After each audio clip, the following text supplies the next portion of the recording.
When people find out that you've done time in the institution called Hollywood, they want to hear all the stories. Things like, what's Robert Redford really like?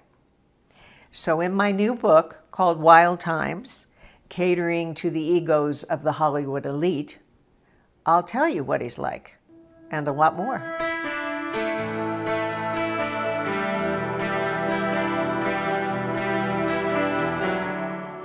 When I came to Hollywood, I didn't know anyone. Hi, I'm Sally Van Slyke, and this afternoon I'm at Dodger Stadium in Los Angeles. Through the luck of the draw, I ended up having the opportunity one night to go out and do the cut-in segments leading up to the Rose Parade on New Year's Eve. Hello, I'm Sally Van Slyke, doing everything I can to stay warm here in Pasadena. I left and I went to a very, very well-known entertainment publicity firm, and I became the publicist for such shows as Dynasty, Magnum PI, Miami Vice. From there, I was hired into the motion picture division at Universal. I once asked myself, what would ever happen if Arnold Schwarzenegger really had an important position in life?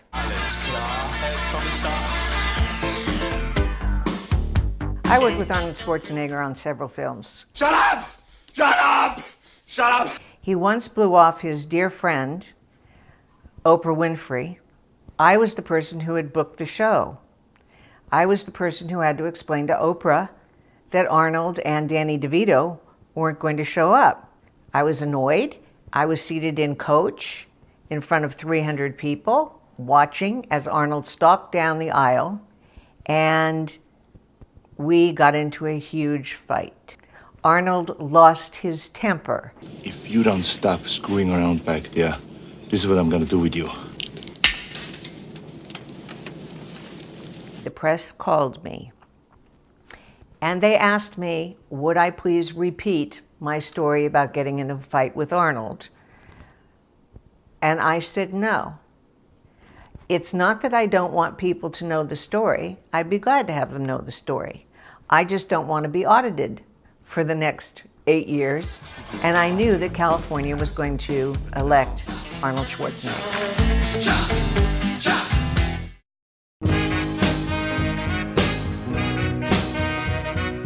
I think if you asked me who I admire most in the entire world, I'd have to say Muhammad Ali. I'm young, I'm handsome, I'm fast, I'm pretty.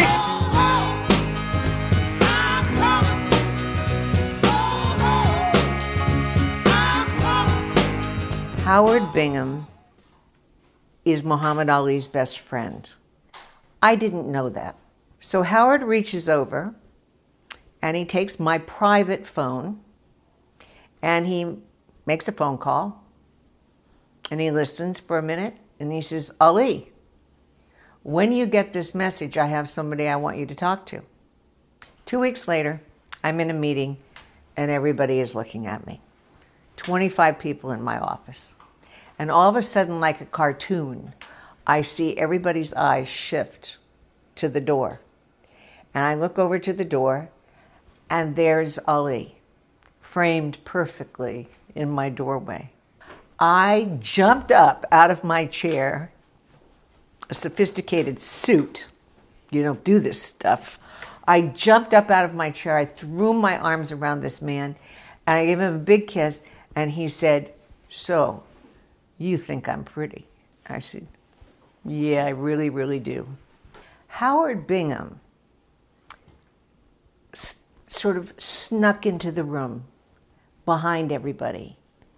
And he stood there and he shot every person who shook Ali's hand. He took a photograph of them. The next week, he came into my office with a stack of photographs signed by Ali. And he said, would you just do me a favor and get these to the right people? And whatever road you choose, I'm right behind you, win or lose, forever young,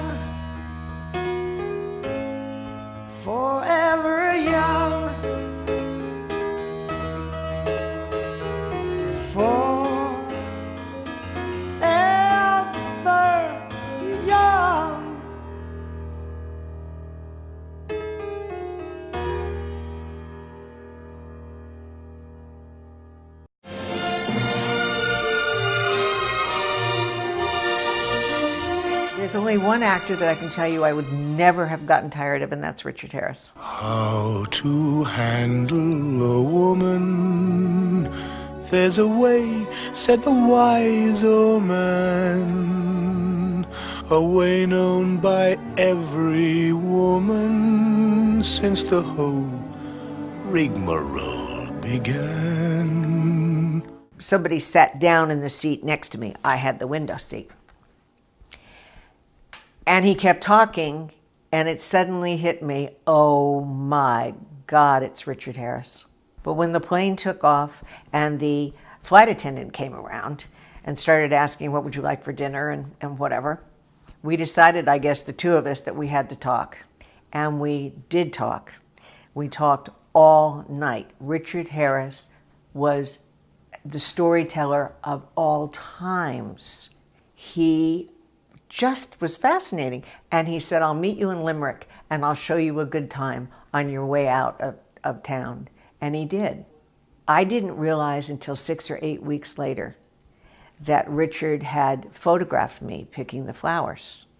It was just a candid shot. But for me, it says, hey, you know, if you don't believe in destiny, you better start. Don't let it be forgot that once there was a spot for one brief shining moment that was known as Camelot. I had a wonderful time in Hollywood, and these are just a few of the stories that I've told you about today, but there are many more, and I hope you have a great time reading them because I had a great time living them.